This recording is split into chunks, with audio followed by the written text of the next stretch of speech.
Following centrifugal casting, ductile iron pipes undergo a precisely controlled annealing process.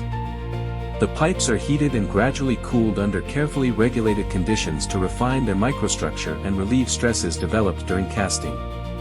Annealing enhances ductility, toughness, and mechanical consistency, helping the pipes withstand internal pressure, external loads, and demanding service conditions.